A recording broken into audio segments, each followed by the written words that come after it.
வணக்கம் மக்களே. Welcome to Maninadu channel. Maninadu channel உங்களை அன்போட வரவேற்குது. இன்னைக்கு அக்டோபர் 8. இன்னைக்கோட மார்க்கெட் நிலவரத்தை பத்தி பார்க்க போறோம். இன்னைக்கு பாத்தீங்க அப்படின்னா மார்க்கெட் ஒரு பாசிட்டிவ் சைனோட முடிஞ்சிருக்கு.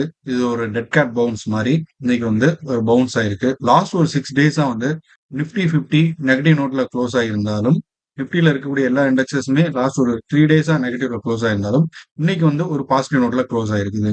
இந்த டெட் கேட் பவுன்ஸ்ங்கிறது நேத்தே எதிர்பார்க்கப்பட்ட ஒண்ணுதான். ஆனா நேத்து இந்த டெட் கேட் பவுன்ஸ்ங்கிறது நடக்கல. நேத்து ஃபர்தரா மார்க்கெட் ஒரு 2ல இருந்து 3% வரைக்கும் டவுன் ஆகியிருந்தது எல்லா இண்டெக்ஸுமே. இன்னைக்கு பாத்தீங்க அப்படின்னா எல்லா இண்டெக்ஸுமே நல்லா பெர்ஃபார்ம் பண்ணியிருக்குது. நிப்டி 50 இதுல 0.88% இன்க்ரீஸ் ஆகி க்ளோசிங் பாத்தீங்க அப்படின்னா 24,795.75 அப்படிங்கிற பாயிண்ட்ல க்ளோஸ் ஆயிருக்குது. சேஞ்சஸ் பாத்தீங்க அப்படின்னா 217.4 சேஞ்சஸ் நடந்திருக்குது. நிப்டி 50ல இருக்கக்கூடிய 80 ஸ்டாக்ல 36 ஸ்டாக் அட்வான்ஸ் ஆயிருக்குது. 14 ஸ்டாக் டிக்ளைன் ஆயிருக்குது. நெக்ஸ்ட் நிப்டி நெக்ஸ்ட் 50 இது ஒரு 1713 பாயிண்ட் இன்க்ரீஸ் ஆகி க்ளோசிங் பாத்தீங்க அப்படின்னா 72,884.30 அப்படிங்கிற ஒரு பாயிண்ட்ல க்ளோஸ் ஆயிருக்குது. நிப்டி 50ல இருக்கக்கூடிய 50 கம்பெனிஸ்ல 6 கம்பெனிஸ் டிக்ளைன் ஆயிருக்குது. 4 கம்பெனிஸ் அட்வான்ஸ் ஆயிருக்குது. அதே மாதிரி நிப்டி மிட் கேப் 150 பாத்தீங்க அப்படின்னா 421.15 பாயிண்ட் இன்க்ரீஸ் ஆகி க்ளோசிங் பாத்தீங்க அப்படின்னா 24,264.50 அப்படிங்கிற ஒரு க்ளோசிங்ல பாசிட்டிவ் நோட்ல க்ளோஸ் ஆயிருக்குது. நிப்டி ஸ்மால் கேப் 250 இண்டெக்ஸ் ஒரு 2.1% இன்க்ரீஸ் ஆயிருக்குது. சேஞ்சஸ்ல பாத்தீங்க அப்படின்னா 368.35 இன்க்ரீஸ் ஆகி 17,514.50 அப்படிங்கிற ஒரு க்ளோசிங்ல க்ளோஸ் ஆயிருக்குது. நிப்டி 50ல இருக்கக்கூடிய 250 கம்பெனிகள்ல 32 கம்பெனி டிக்ளைன் ஆயிருக்கு. 218 கம்பெனி இன்க்ரீஸ் ஆயிருக்குது. அதே மாதிரி நிப்டி மைக்ரோ கேப் 250 இண்டெக்ஸ்ல பாத்தீங்க அப்படின்னா இந்த இண்டெக்ஸ் 2.87% இன்க்ரீஸ் ஆயிருக்குது. சேஞ்சஸ்ல பாத்தீங்கன்னா 692.95 அப்படிங்கிற ஒரு சேஞ்சஸ் இன்க்ரீஸ் ஆகி க்ளோசிங் பாத்தீங்க அப்படின்னா 24,878.40 அப்படிங்கிற ஒரு க்ளோசிங்ல க்ளோஸ் ஆயிருக்குது. நிப்டி மைக்ரோ கேப் 250 இண்டெக்ஸ்ல இருக்கக்கூடிய 250 கம்பெனிகள்ல 17 கம்பெனி மட்டும்தான் டிக்ளைன் ஆயிருக்குது. 233 கம்பெனி இன்க்ரீஸ் ஆயிருக்குது. இன்னைக்கு மார்க்கெட் ஒரு பாசிட்டிவ் நோட்ல க்ளோஸ் ஆயிருக்குது. இது நேத்தே நடக்கும்னு எதிர்பார்த்தாங்க. ஆனா இன்னைக்கு தான் நடந்திருக்குது.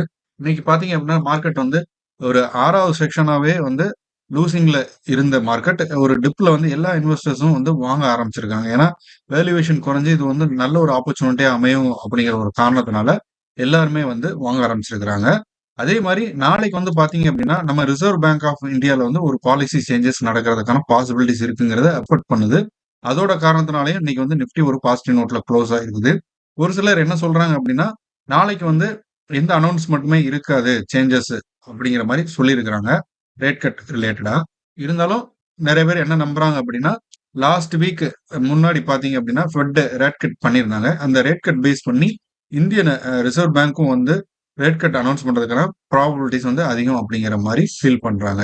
அதே மாதிரி லாஸ்ட் 6 டேஸா ஃபால் ஆனதுக்கு மெயினான ஒரு ரீசன் மிடில் ஈஸ்ட்ல நடந்த ஒரு வார் டென்ஷன்னாலையும் பிளஸ் சைனா மார்க்கெட்ல அவங்க கொண்டு வந்த பாலிசி சேஞ்சஸ்னாலையும் தான் நம்ம லாஸ்ட் வீக் மார்க்கெட் டவுன் ஆகி இருந்தது. இதுல பாத்தீங்க அப்படின்னா ஃபாரின் இன்ஸ்டிடியூஷனல் இன்வெஸ்டர்ஸ் ஒரு 6 பில்லியன் அளவுக்கு ஸ்டாக்ஸ் ஒருத்தான ஸ்டாக்ஸ் வித்துட்டு வெளியேறி இருக்கிறாங்க. சேம் இன்னைக்கு பாத்தீங்க அப்படின்னா அதே ஃபாரின் இன்வெஸ்டர்ஸ் இன்ஃப்ளோ நம்ம ஸ்டாக்கை வாங்க ஆரம்பிச்சிருக்காங்க. காரணம் என்னன்னு பாத்தீங்க அப்படின்னா சைனா அவங்க கொண்டு வந்த பாலிசி சேஞ்சஸ் ஸ்பெசிபிக்கா இல்லாத ஒரு காரணத்தினால நம்ம மார்க்கெட்ல இன்ஃப்ளோ அதிகமாயிருக்கு ஃபாரின் இன்ஸ்டிடியூஷனல் இன்வெஸ்டர்ஸ் மூலமா. அதே மாதிரி நேத்து டவுன் ஆனதுக்கு இன்னொரு காரணம் பாத்தீங்க அப்படின்னா மார்க்கெட் டவுன் ஆனதுக்கு நம்ம இந்தியாவில் இருக்கக்கூடிய ஒரு 2 ஸ்டேட்ல எலெக்ஷன்ஸ் நடக்குது. State elections. இந்த ஸ்டேட் எலெக்ஷன்ஸ்ல எக்ஸிட் போல்ல பிஜேபி கவர்மெண்ட் லூஸ் பண்ணுவாங்க அப்படிங்கிற மாதிரி ஒரு நியூஸஸ் வந்திருந்தது எக்ஸிட் போல்ல.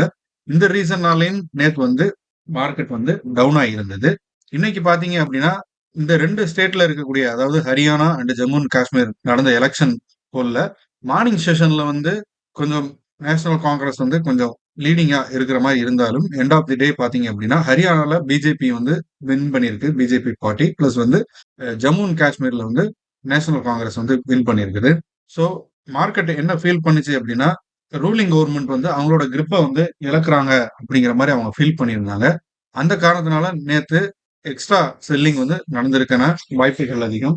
இப்போ பாத்தீங்க அப்படின்னா ஒரு ஸ்டேட்ல வந்து பிஜேபி கவர்மெண்ட் வின் பண்ணனால மார்க்கெட் வந்து ஒரு பாசிட்டிவ் நோட்ல வந்து க்ளோஸ் ஆயிருக்குது. ஸோ இது நம்ம நிப்டி இண்டெக்ஸோட ஓவரால் பெர்ஃபார்மன்ஸ். இன்னைக்கு நம்ம அடுத்ததா பார்க்க போறது பாத்தீங்க அப்படின்னா நிப்டி 50யோட ஸ்பெசிஃபிக்கா இருக்கக்கூடிய ஸ்டாக்ஸ் லிஸ்டஸ் வந்து எப்படி பெர்ஃபார்ம் பண்ணியிருக்காங்க நம்ம பார்க்க இப்போ நிப்டி 50ல நம்ம பார்த்தோம் அப்படின்னா நிப்டி 50ல டோட்டலா 50 கம்பெனிஸ் இருக்கு. இதுல டாப் 5ல வந்து இன்னைக்கு க்ளோஸ் ஆன ஸ்டாக்ஸ் பாத்தீங்க அப்படின்னா Trent, BEL, Adani enterprises, Adani port and Mahindra and Mahindra. இந்த 5 கம்பெனிஸ் வந்து ஒரு நல்ல பெர்சன்டேஜ்ல வந்து க்ரோ ஆயிருக்குது. இதுல ட்ரெண்ட் பாத்தீங்க அப்படின்னா இந்த அக்டோபர்ல இருந்து தான் வந்து நிப்டி 50க்குள்ள வந்து என்டர் ஆயிருந்து இது ஒரு நல்ல பெர்ஃபார்மன்ஸ் கொடுத்துருக்குது. இது வந்து பாத்தீங்க அப்படின்னா 7.95% வந்து இன்க்ரீஸ் ஆகி சேஞ்சஸ் வந்து ஒரு 592.5 அளவுக்கு இன்க்ரீஸ் ஆகி க்ளோசிங் பாத்தீங்க அப்படின்னா ஒரு 8042 அப்படிங்கிற ஒரு க்ளோசிங்ல வந்து ட்ரெண்ட் வந்து க்ளோஸ் ஆயிருக்குது. அதே மாதிரி பெல்லும் பாத்தீங்க அப்படின்னா ஒரு 5.29% ஒரு ஏற்றத்தை கொடுத்திருக்குது. அதானி என்டர்பிரைசஸ், அதானி போர்ட் ரெண்டுமே வந்து ஒரு 4.86 4.94 அப்படிங்கிற ஒரு பெர்சன்டேஜ்ல வந்து இன்க்ரீஸ் ஆயிருக்குது. மஹேந்திரா அண்ட் மஹேந்திரா பாத்தீங்க அப்படின்னா ஒரு 3.56% வந்து இன்க்ரீஸ் ஆயிருக்குது. அதே மாதிரி பஜாஜ் ஆட்டோ, கோல் இந்தியா இது எல்லாமே வந்து ரெஸ்பெக்டிவ்லி 2.55ல இருந்து ஒரு 2%க்குள்ளேயே இந்த ஸ்டாக்ஸ் எல்லாம் வந்து ஒரு நல்ல ரேலியா இருக்குது இன்னைக்கு. இது எல்லா ஸ்டாக்குமே வந்து லாஸ்ட் ஒரு 3 டேஸாவே நல்ல அடி வாங்கி இருந்தது. இன்னைக்கு வந்து நல்ல ஒரு ஏற்றத்தை வந்து கொடுத்திருக்குது. அதே மாதிரி நம்ம பாட்டம்ல பார்த்தோம் அப்படின்னா ஒரு 13 கம்பெனிஸ் வந்து டவுன் ஆயிருந்தது. இதுல வந்து பாத்தீங்க அப்படின்னா எஸ்பிஐ லைஃப் வந்து ஒரு -3.24% வந்து டவுன் ஆயிருக்குது. பாயிண்ட்ஸ்ல பாத்தீங்க அப்படின்னா -57.95 வந்து க்ளோஸ் ஆயிருக்குது. அதே மாதிரி Tata steel, Titan, Bajaj finance service, JSW இந்த ஸ்டாக்ஸ்லாம் வந்து பாத்தீங்க அப்படின்னா ரெஸ்பெக்டிவ்லி வந்து இதுதான் வந்து டாப் 5 லூசர்ஸ் நிப்டி 50ல இருக்கக்கூடிய இண்டெக்ஸ்ல. இன்னைக்கு ஓவரால் மார்க்கெட் வந்து நல்லாவே பெர்ஃபார்ம் பண்ணிருக்குது. அதே மாதிரி ஐடிசி பாத்தீங்கன்னா நேத்து ஒரு நல்ல பெர்ஃபார்மன்ஸ் கொடுத்திருந்தது. இன்னைக்கு வந்து ஒரு -0.33% வந்து டவுன் ஆயிருக்குது. ₹1.70 வந்து டவுன் ஆயிருக்குது. டாடா மோட்டார்ஸ்மே வந்து டவுன் ட்ரெண்ட்ல தான் இருக்குது லாஸ்ட் 1 வீக். இப்பயுமே அது டவுன் ட்ரெண்ட்ல தான் இருக்குது. அடுத்ததா பாத்தீங்க அப்படின்னா நிப்டி நெக்ஸ்ட் 50.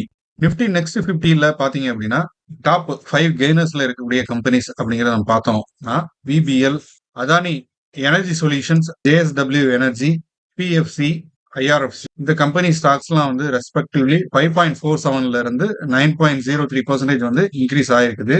அதே மாதிரி டாப் லூசர்ஸ் பாத்தீங்க அப்படின்னா லூசர்ஸ்ல கோத்ரேஜ், ஜிந்தால் ஸ்டீல், டிமார்ட், ஃபெடல் இந்த மாதிரி ஸ்டாக்ஸ் எல்லாம் வந்து இருக்குது. இதுல ஸ்பெசிபிக்கா ஐஆர்எஃப்சி பாத்தீங்க அப்படின்னா அது வந்து ஒரு ₹200 மேல போயிருந்தாலும் எஸ்டர்டே க்ளோசிங் பாத்தீங்க அப்படின்னா ஒரு ₹144 க்ளோஸ் ஆயிருந்தது. இன்னைக்கு வந்து ஒரு ₹7.90 வந்து இன்க்ரீஸ் ஆகி இன்னைக்கு க்ளோசிங் பாத்தீங்க அப்படின்னா 152.25 அப்படிங்கிற ஒரு க்ளோசிங்ல வந்து இருக்குது. மார்க்கெட் வந்து இன்னைக்கு வந்து ஒரு நல்ல அப் ட்ரெண்ட்ல இருந்தாலுமே இது நாளைக்கு கன்டினியூ ஆகுமா அப்படிங்கிறது வந்து தெரியல. மேபி இன்னொரு 2 to 3 டேஸ் வந்து மார்க்கெட் ஒரு ஃபிளாட்டான நோட்ல ட்ரேட் ஆகிறதுக்கான ப்ராபபிலிட்டி இருக்குது. அதே மாதிரி நம்ம முன்னாடியே சொன்ன மாதிரி சப்போஸ் ஆர்பிஐ ரேட் கட் வந்து நாளைக்கு அனௌன்ஸ் பண்றாங்க அப்படிங்கிற பட்சத்துல மார்க்கெட் வந்து நெக்ஸ்ட் ஒரு 2 டேஸ் நல்ல ரேலி ஆகிறதுக்கான பாசிபிலிட்டிஸ் இருக்குது. நம்ம முன்னாடியே சொன்ன மாதிரி மார்க்கெட் வந்து டவுன் ஆகுது, ஒரு நெகட்டிவ் நோட்ல இருக்குது, ஒரு 10% 15% விழும் அப்படிங்கிற மாதிரி எக்ஸ்பெக்ட் பண்றதுக்கான பெரிய ரீசன்ஸ் வந்து இங்க எதுவும் இல்லை. ஏன்னா மிடில் ஈஸ்ட்ல வார் டென்ஷன் இருந்தாலுமே இஸ்ரேல் வந்து கவுண்டர் அட்டாக் வந்து எதுவும் கொடுக்கல. ஸோ ஈரானோட அட்டாக் கூடயே தான் இருக்குது. அந்த காரணத்தினால அந்த வார் டென்ஷனுங்கிறது பெருசா கன்டினியூ ஆகல. ஸோ அதே மாதிரி நம்ம ஒரு வெல் growth-ஆன எக்கனாமிக்ல தான் இருக்கிறோம். ஸோ நம்மளோட மார்க்கெட்டுங்கிறது கண்டிப்பா growth தான் ஆகும். பிளஸ் இப்போ வரக்கூடிய இந்த சீசன்ங்கிறது வந்து பாத்தீங்கன்னா ஏர்னிங் ரிப்போர்ட் வரக்கூடிய சீசன்ஸ். ஸோ அடுத்ததா ஃபர்தரா வரும்போது நம்ம ஒரு ரிப்போர்ட்டும் வந்து நம்ம பார்க்கலாம். நம்ம மெயினா வந்து நிப்டி 50, நிப்டி நெக்ஸ்ட் 50 இந்த ரெண்டுல இருக்கக்கூடிய ஸ்டாக்ஸ் வந்து நம்ம டார்கெட் பண்ணி இனிமே நம்ம அனலைஸ் பண்ணி ஒரு நாளும் ஒரு ஸ்டாக்ஸை வந்து நம்ம பார்க்கலாம். ஸோ இந்த வீடியோ உங்களுக்கு பிடிச்சிருந்தா லைக் பண்ணுங்க. மேலும் இது மாதிரியான ஸ்டாக் மார்க்கெட் ரிலேட்டடான நியூஸஸ்க்கு நம்ம சேனல் சப்ஸ்கிரைப் பண்ணுங்க. ஃப்ரெண்ட்ஸ் அண்ட் ஃபேமிலிக்கு ஷேர் பண்ணுங்க. தேங்க்யூ.